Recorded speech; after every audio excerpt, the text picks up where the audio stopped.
Yeah, I think we are to start now. So let us see. We have stopped our URL shortener, this service at a point where we have used this Redis counter, right? We are using this Redis counter, but we have to use multiple Redis counters, and there is a redundancy that the two Redis counters will be initialized with 0, and it will invite the duplicates for the counter. Now what is here 30% of requests are using URL shortening encryption request remaining. No, I think I have wrote it in the wrong way, 7 and 3. So I have used most of it for encryption because I have 70% of request on encryptions. Now for decryption I have only used just two servers, right? I use four servers for encryption and only two servers for decryption. Why? Because there is a probability, or there is a possibility, that the server might get stuck or might be overloaded. Even having less encryption servers would not save it. That's why I am creating four encryption servers, as the number of requests for URL shortening or encryption is much way greater than the decryption. So that's why I use this. But the main problem is I am using these different servers, and for encryption I am using a Redis counter which is 0, and for decryption also I am using a Redis counter 0, but both of them are starting with counter value as 0. And if one Redis had failed, then I need to have a cluster of Redis, and that would also be a redundancy, right? So by using a global counter instead of local counters for servers, we used two Redis counters, right? So by even having Redis clusters, there would be a problem. Now, let me tell you the final solution.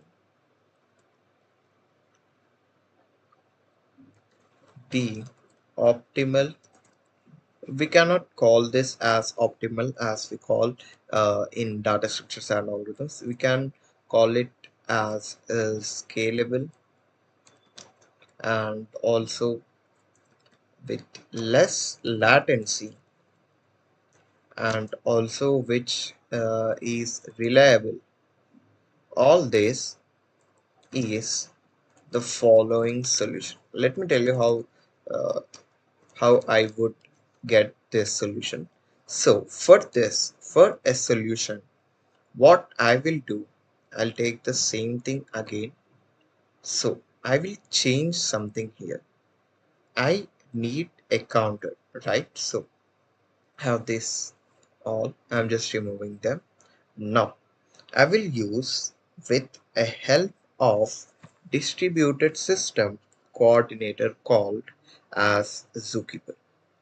Please remember the name, that it is called Zookeeper. Let me write it.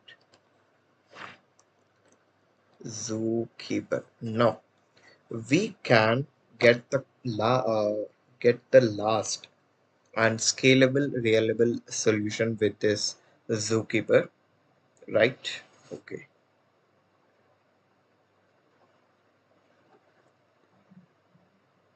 wait a second, I need to connect my.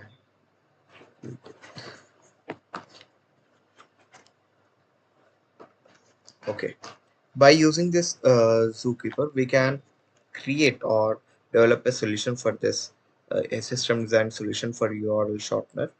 Now if you see, what is this your Zookeeper? Let me tell you, this Zookeeper is a distributed open source coordinator service, and for this is used for the distributed application, something like this, where we are having much of the scalability, we need much of the scalability. right? So these applications we use these Zookeeper. Now it will provide us with a centralized service, right? With a centralized service for coordinating management and also naming, synchronization, and many more services. This Zookeeper will be using this Zookeeper actually. So for that, let me answer it in a simple way that to for to maintaining a configuration and naming, for providing synchronization, and also for distributing uh, rights like, and many more services will be done by this Zookeeper. Now, how we register this application in a Zookeeper? Let me tell you. So this application, this Zookeeper, will be having in a tree structure,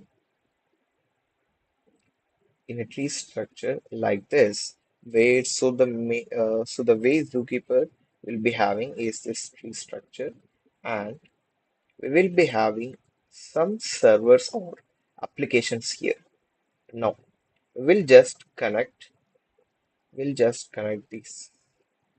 all like this, and we will be having this as app 1 and this as app 2, something like that. So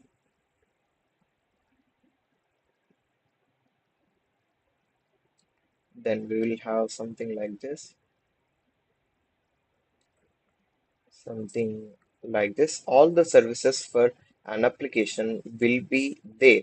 Then here, this will be our application, this will be the Zookeeper, which will be maintaining or the parent for these two applications. And these two applications will again have some services in it. Again have some services in it. So all these services will be maintained by the app, and the app will be maintained by our Zookeeper. So I hope you understand why we are using this Zookeeper. Now, just like a folder or just like a directory system, this will be a graph, right? First, there will be Zookeeper, and then we'll be having applications, and then those applications will again have some services in it.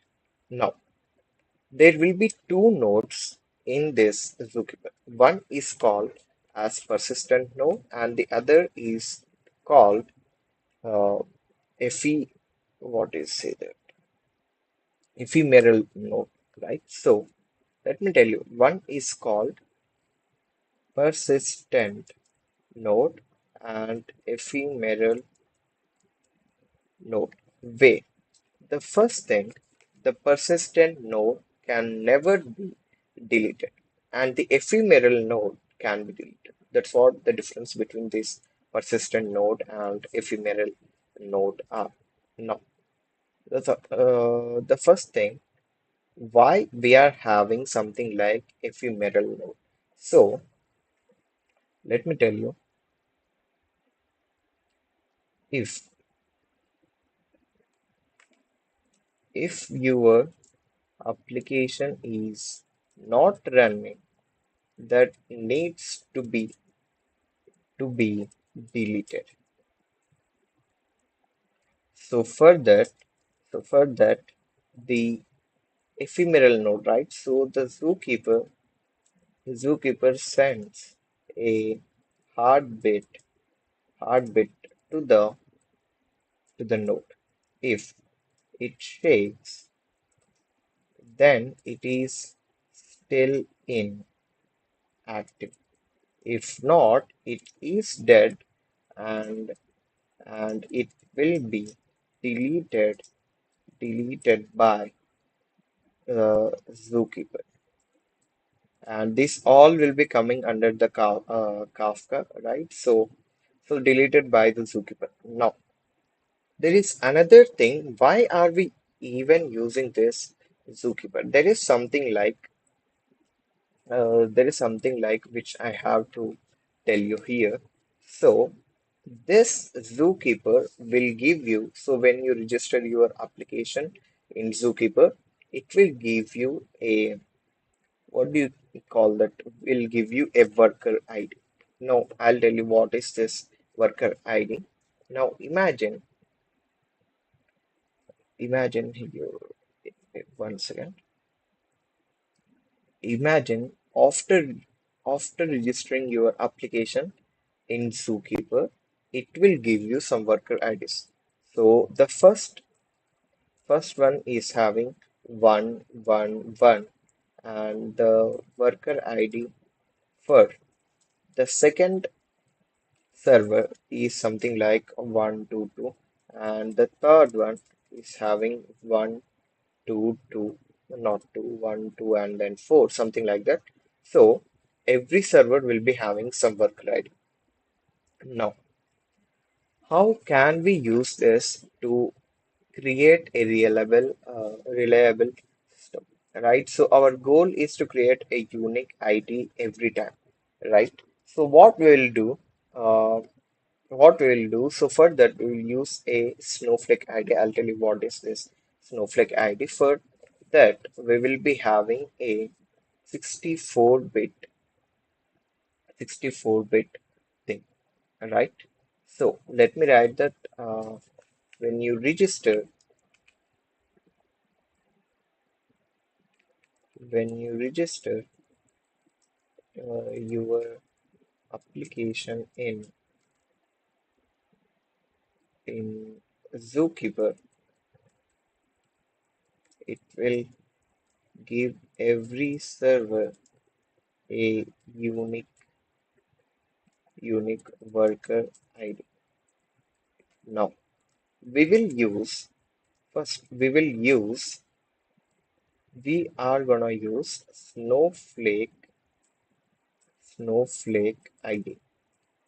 So Snowflake ID is nothing but which is having 64 bits and first bit is positive or negative. Let me tell you that's what it will be having is 0 or 1, which means it would be positive or negative. First bit is 0 or 1, and then I will be having something like 41 bits, which will be telling us the timestamp of the machine.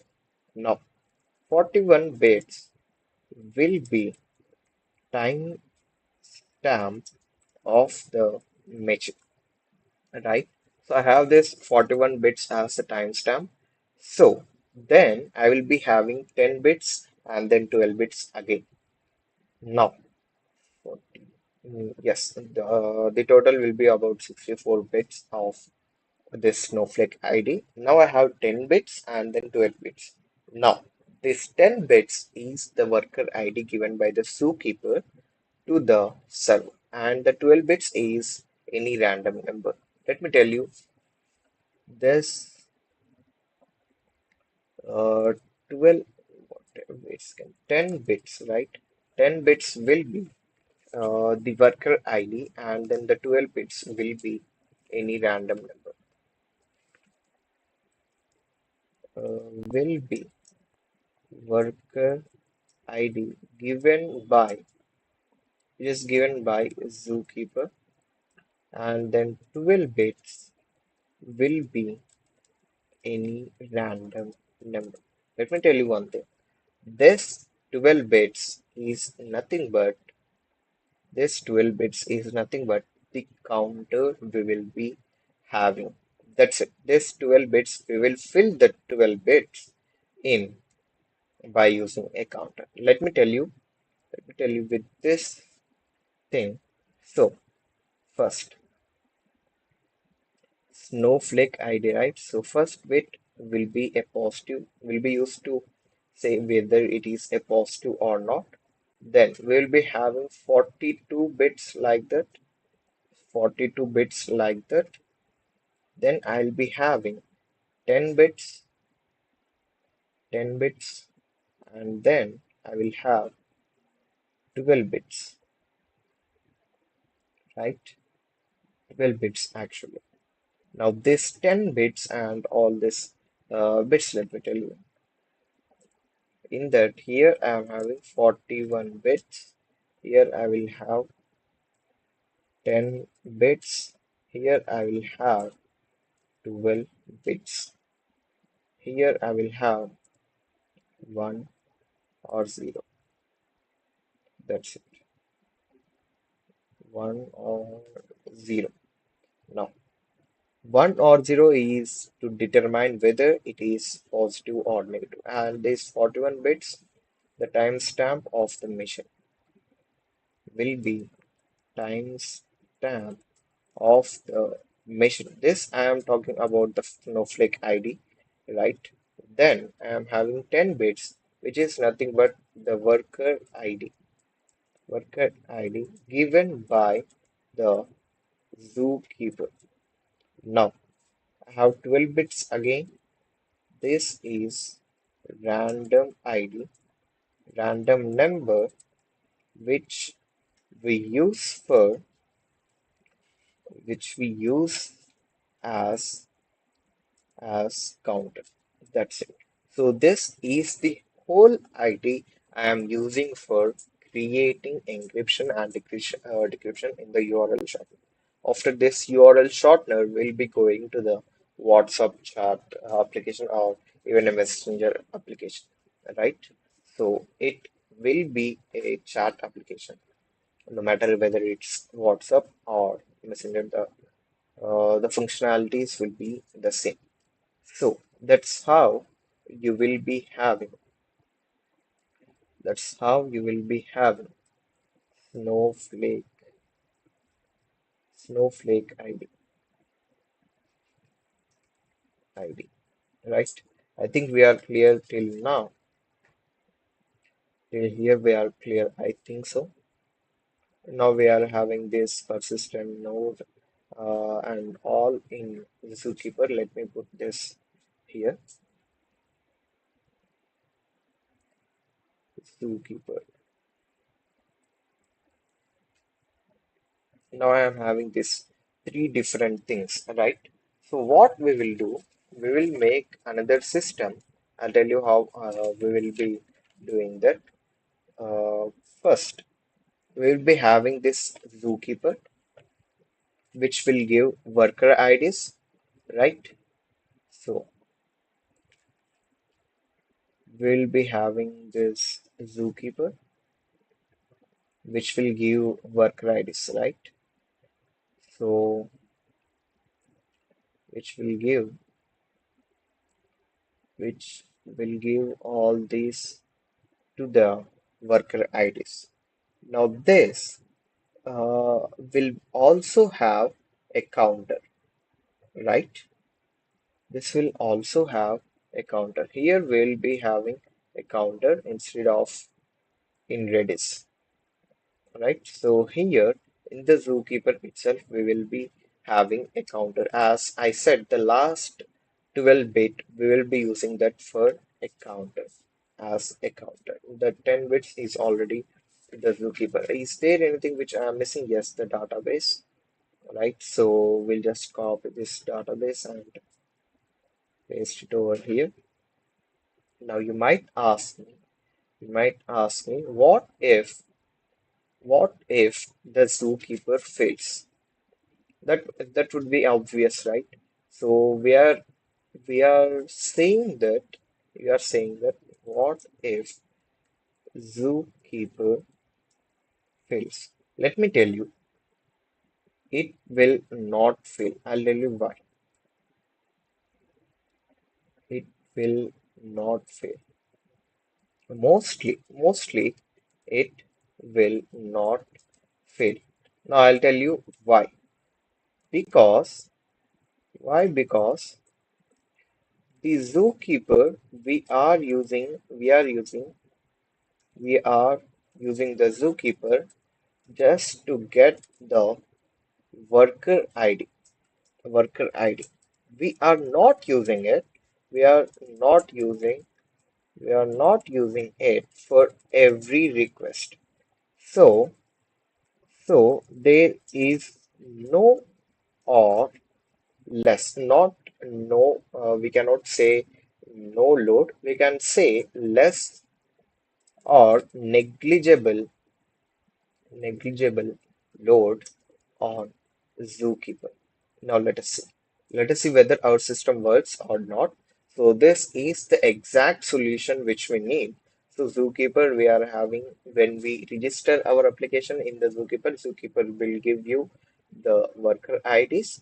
Now for client, if he gives a long URL, now let me write this thing. So encryption logic will be nothing but encryption logic. Encryption logic is it is not logic right here. Encryption logic is we'll be using SHA-1 algorithm or MD5 item. Yeah, MD5 or SHA-1 algorithm. SHA-1 algorithm for the long URL to get our short URL of how many characters, like 6 or 7 characters. That's it, right? So I think we are clear up to now. Why, what if Zookeeper fails? We have answered it. So there is less or negligible load on Zookeeper. Now let me let me tell you another thing. What if a server fails? It's obvious that the will load balancer will divert the load to the remaining servers until it what do you say until the server gets the worker ID, right? Until the failed server gets the worker ID from it is getting from Zookeeper, right? I think we are clear now. And if you have any doubts about the URL shortener, you can ask me. So first, we have noted down our functional requirements and also non-functional requirements. What is the high-level design? Client will be giving a long URL. We'll be having the server shorten the URL and then return it.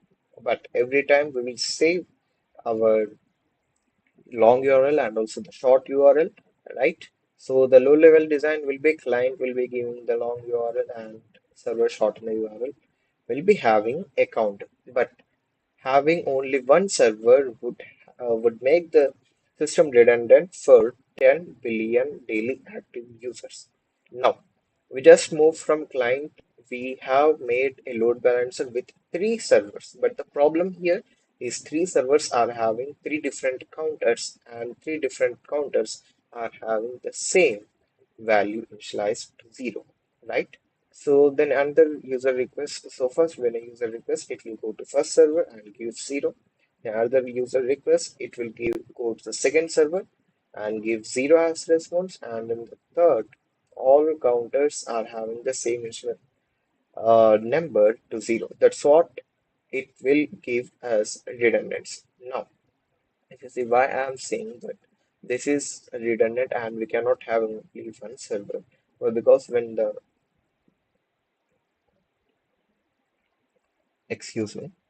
So we need 5 milliseconds to generate a URL, a shortened URL, and we need 1 millisecond to send it, right? And we need 10 milliseconds for search in database for any collision. If we used, if we have used a random string of 6 to 7 characters every time, if we are having used this random string generation of random string. Instead of having a counter, we will be having 16 milliseconds for every request. Now, If the request fails, then again a 16 milliseconds.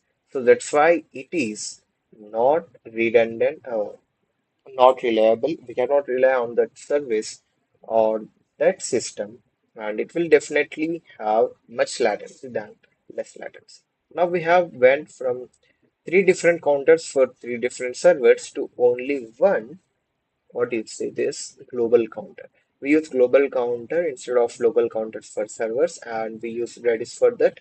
And to get the counter from the Redis, we will be having 3 to 5 milliseconds, which is quite negligible, than 15 milliseconds for generating a random string of 6 to 7 characters. Now, if you see, we are having three servers, and three servers are getting the same counter, right? If the Redis crashes, then the whole system will crash. If you see, these three servers are depending only on one Redis, right? So the load on the Redis is quite much more. Now, what we did is we used two different Redis so that we are made a uh, cluster. For that, we made a cluster of Redis, and it might decrease the load. But if you see, again, we have counter as 0 and 0 from two different Redis, right? So it will again give us a duplicacy, right? So what I did, I wanted to make it a fast and also a reliable system which can be scalable. So 70% of requests will be on URL shortening or encryption requests, and the remaining 30% of requests are decryption services. Right now, what I did, I got to know that encryption will be more. So what I did, I just have four different servers for encryption and only two servers for decryption, and I'm having it responding. But here also the system is not reliable and it is not the final solution. There is a problem that both the Redis are having the same counter, which will give us, what do you say, the duplicacy, right? So the scalable, less latency, and reliable is the following solution. What we do is by using Zookeeper, which will be giving a worker ID when you register this application in Zookeeper. Now that Zookeeper is giving worker ID for every server. Okay, then how can we return a string? We need a unique ID so that we can return that as a string for shortening URL, right? So for that, we'll use a Snowflake ID. So Snowflake ID is just a 64-bit thing, and the first bit is 0 or 1, positive or negative, and 41 bits will be timestamp of the mission, and 10 bits will be worker ID given by the zookeeper, and 12 bits will be any random number. But instead of using any random number, we are using uh, counter as the for the 12 bits, right? And if I have to say you about the zookeeper, it is just a uh, what do you say, a distributed system which we can use for the distributed system for having this counter and also generating worker IDs. Now, there is a problem that what if the zookeeper fails? It will not fail most of the times, and why? Why? Because we are using the zookeeper just to get the worker ID for our servers. We are not using it for every request. It will not have 10 billion requests on it, so there is less or negligible load on Zookeeper. What if a server fails? As we all know, the load balancer will balance the load to another servers instead of giving it to the failed load. Why would it would give to the failed load? So let me draw a line between the yesterday's URL shortener and today's. We are now diving deep into the today's WhatsApp or chat application. Right, okay. Okay, I think we are good to go. We are good to start the chart application.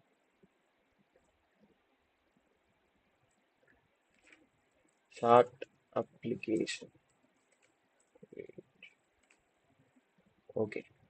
Now let's see how we can have this chart application. Design a chart server like WhatsApp. We are just designing.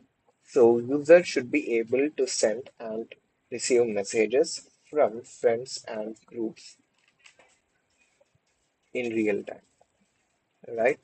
So so the the user should be able to send and receive receive messages from friends and groups like WhatsApp and Messenger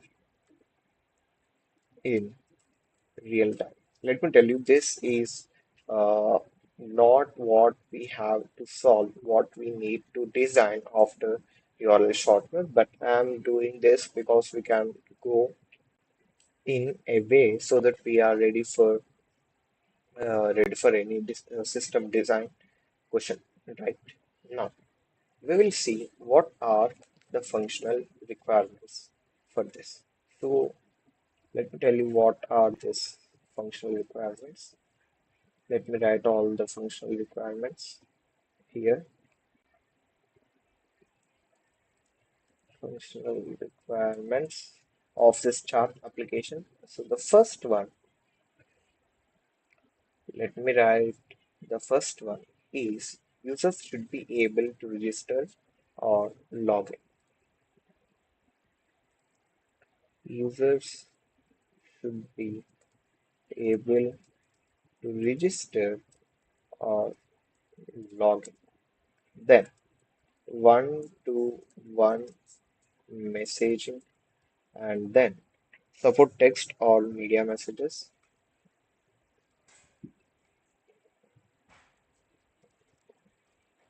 Support text or media messages. Then we need to also have message history. Then we'll be having delivery or read. I think we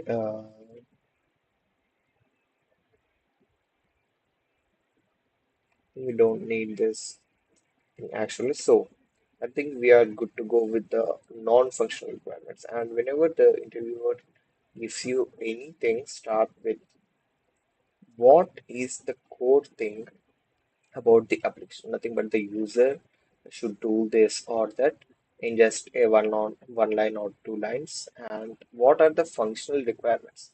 And let's go to non-functional requirements here. So whenever we talk about a non-functional requirements, we need to talk about the scale. Scale means it is nothing but how can we scale the system, how big we can scale the system. It is nothing but 1 billion, 1 billion users and 100 messages per day. Now, if you see, even even if 100 billion, let me tell you, 100 billion messages per day, right? 10 messages per day is nothing but 100 billion messages as we are having 1 billion users. So 100 billion messages, which will be nothing but, even if I say 1 kilobyte is for one message, then 1 kilobyte into 100 billion will be 100 terabyte per day, right? So it would be much complex to understand this system. We need to be much optimal. we need to scale this system to 100 terabytes per day, right? So, what I'll tell you today is only about the HLD. For LLD, we'll meet again tomorrow and we will start how we can actually scale 100 terabytes of data or 100 billion messages per day. Now, there is another thing, cap. Now, let me tell you what is cap is nothing but from consistency and availability. From consistency and availability, we need to prove only that either consistency or availability. Now, if you open WhatsApp and you cannot even send a message, that would be much problem than looking at the previous messages, right? Looking at the previous messages is what consistency means. Availability means you need to be able to send message, right? So, is availability much more important or consistency much more important in WhatsApp or any chat application? Ask your interviewer and get doubts clarified and let him tell you whether consistency is important or availability is important, right? It's not only while in interview, while you are designing your own application or for any project, we need to ask that whether the consistency is important or availability is important. For me, I am going with availability. Why? Because we need the WhatsApp or the Messenger app to be available 24 by 7. Even if something like, there will be something if there are two members going to message you at a single time, but there might be an important message. So your WhatsApp should be working 24 by 7. So availability, availability is uh, is like we need to have negligible downtime, right? And eventual consistency. Eventual consistency, not that we need a full consistency like a bank transfer, something like that. In bank transfers, we don't even negotiate about the consistency. So, but when it comes to messages or any chat application, we want to have much availability than having eventual, uh, than having consistency, right? Then, very, very less latency. Latency here means the time taken to to deliver the message from the sender to the receiver. This could be the latency I can tell you about, right? Now, you message your friend and it takes, you message your friend today at to say that to come to a party at 9 a.m. and you said that at 8, sorry, 9 p.m. So you said that at 8 p.m. itself.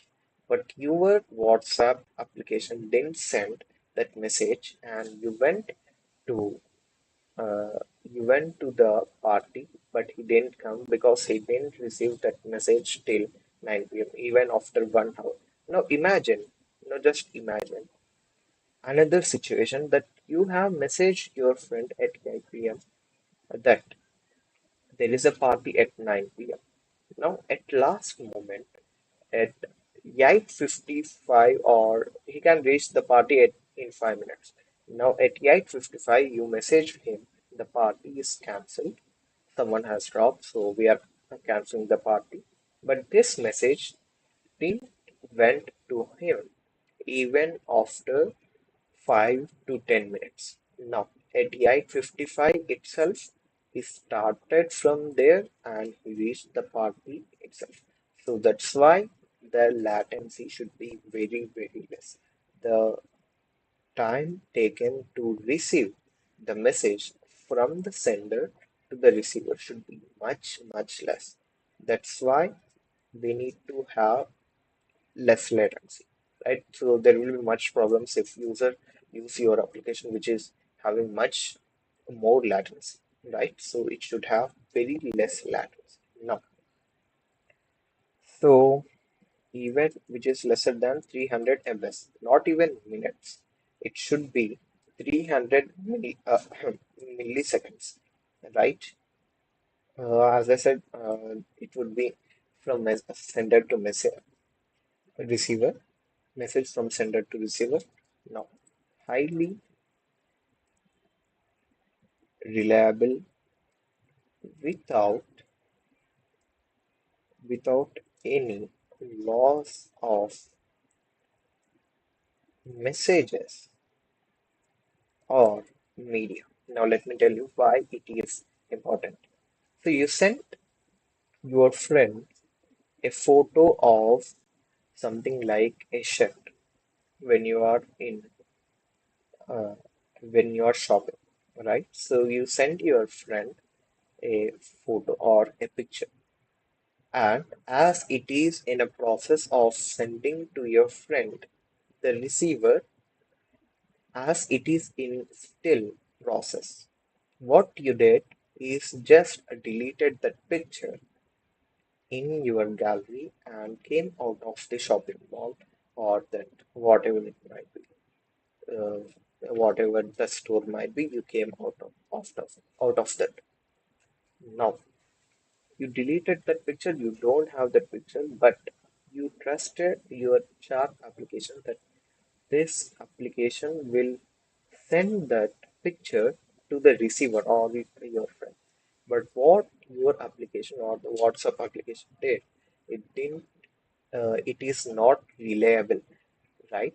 So reliable means the person relying on your application, right? So if you if you just send it and you rely on the WhatsApp or your application, but what it did, it doesn't store the message or it won't be storing any messages as it is a secure authentication, all will be in secure one-to-one conversation, but you deleting that before sending to your friend will be, if it is lost, then your system is not reliable. People can't trust your application. That's why highly reliable, right?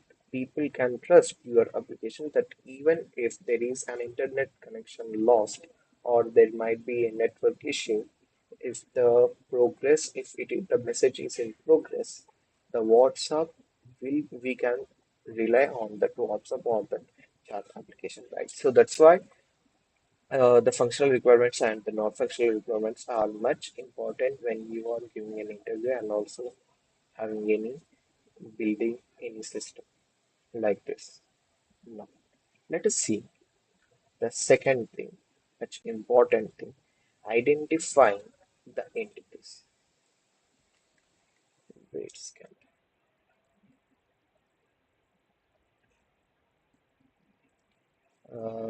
Identifying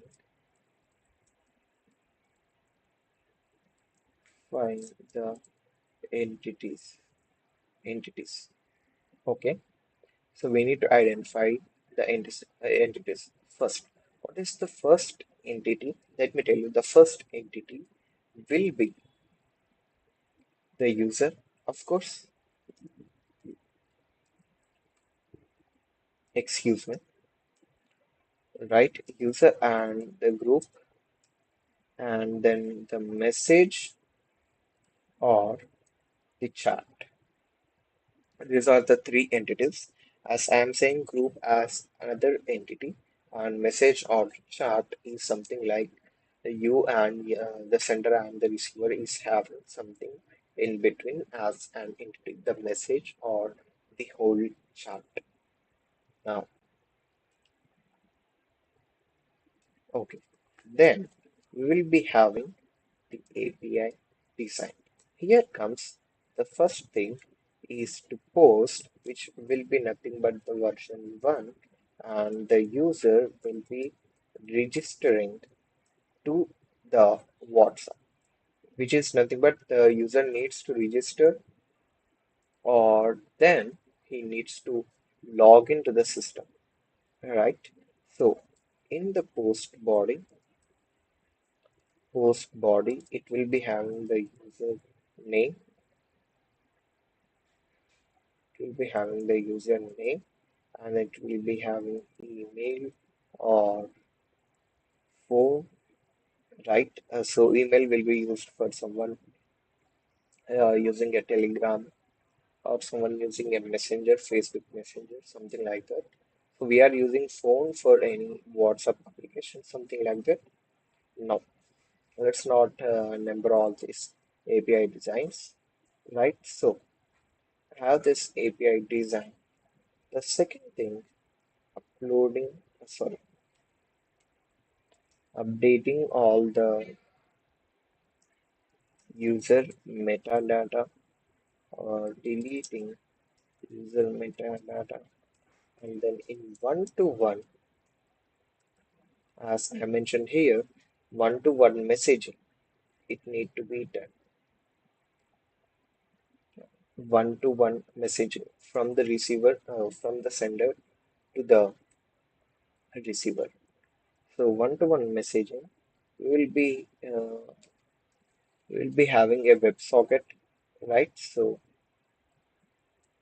WebSocket, which will be having V1 and then messages, then send, right?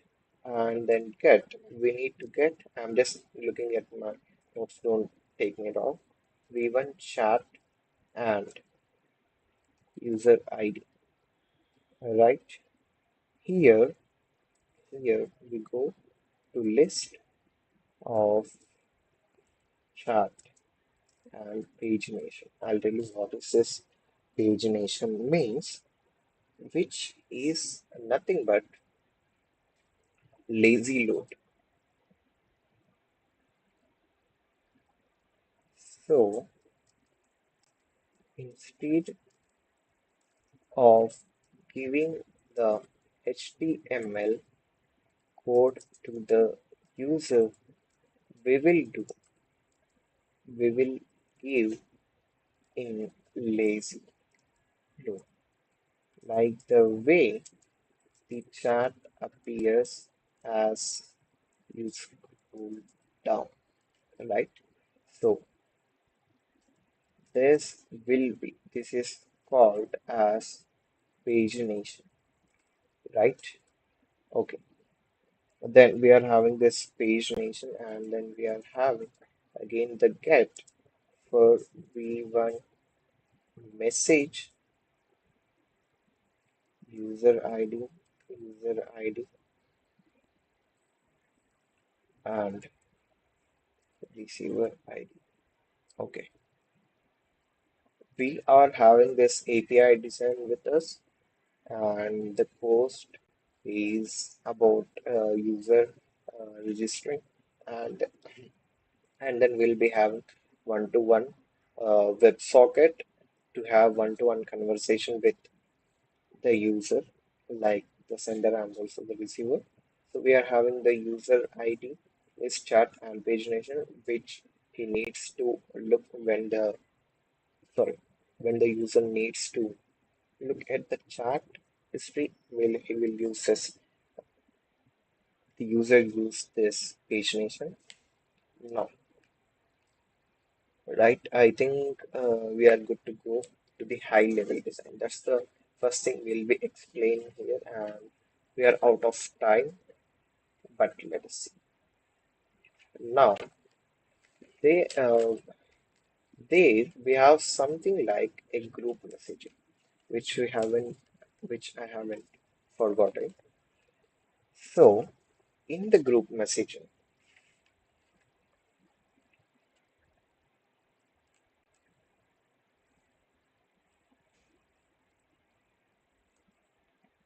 In the group messaging, we will be having first post, which will have v1 and groups, and then create to create it, and then we are having the same thing again and again, right? Instead of create, we will be having we will be having group ID and add to create again, not create actually. Instead of create, we will be having the group ID, and then if we have to remove it, creating and then adding the group and also removing the group, right? So then in the WebSocket, we'll be having v1 message and then send. Then in the get request, we'll be having v1 groups, group ID, ID, group ID, then message, lazy load,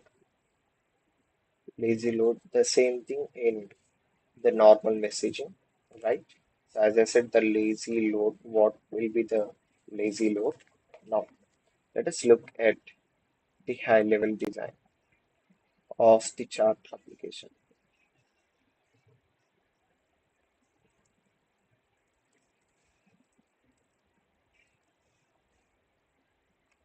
Now, let me tell you, there will be some of the users, as I said, there will be entities.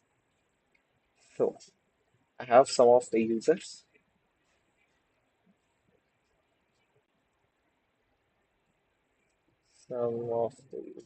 three, four, five, and then six. Now, I am having something like the load balancer. The first thing I want to tell you about. Right, we also have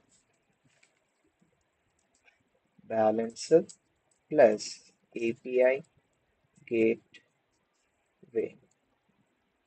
So it will have authentication and also authorization and then routing. Then we'll be having rate limiting. Right now, here we are having user service, user service. Then we are having for this user service, we'll be having a user database. I'll tell you what is this user database. Why? Because when we are dealing with the users and their logins, we need to also store the data. User database. Now I'm having this as a database. Right? Now let me connect all this.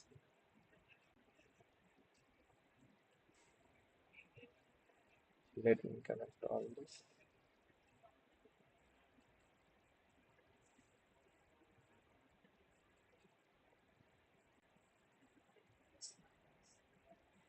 Okay. We are having several and multiple users, right? So they are all having their request and which will be balanced by the load balancer, right? We are having the user service and it will be connected to the user database and everything about the user will be stored in the user database. Now we are having the chart service. We are having the chart service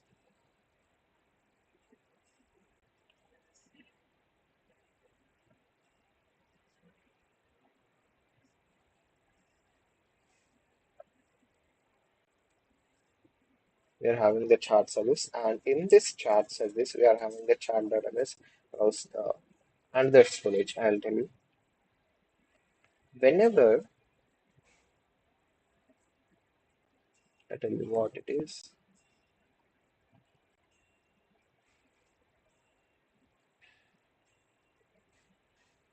whenever the user sends media files, then it will be heavy, heavy to store all that files or media. So instead of storing it in a database, we use blob storage.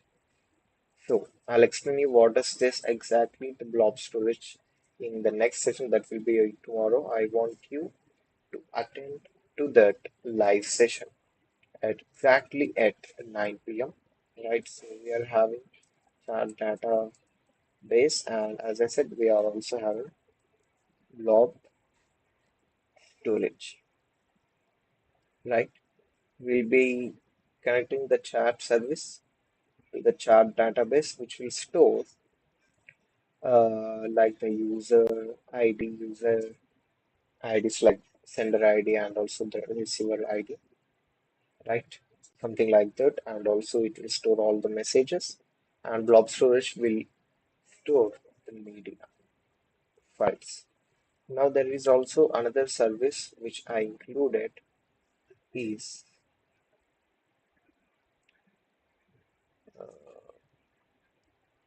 group service, right? So here we'll be having the group database as usual,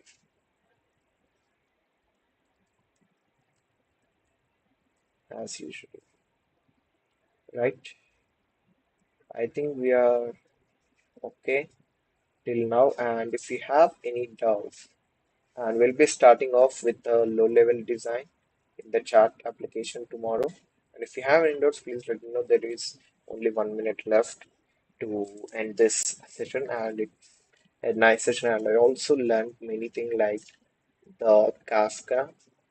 I'm also I also want to learn about the Kafka and also how does this zookeeper actually works in the system practically. I want to know about it. So I'll be ending this live session in just 1 minute. So let me know if you have any doubts. So this is the high level design. This is about the uh, this is about the entities. This is the high level design. These are our users. All these small boxes or the rectangles are our users, right? So we are having written down our functional and also the non-functional requirements. I hope that's all for today. We'll meet again tomorrow at 9 p.m. sharp. Thank you.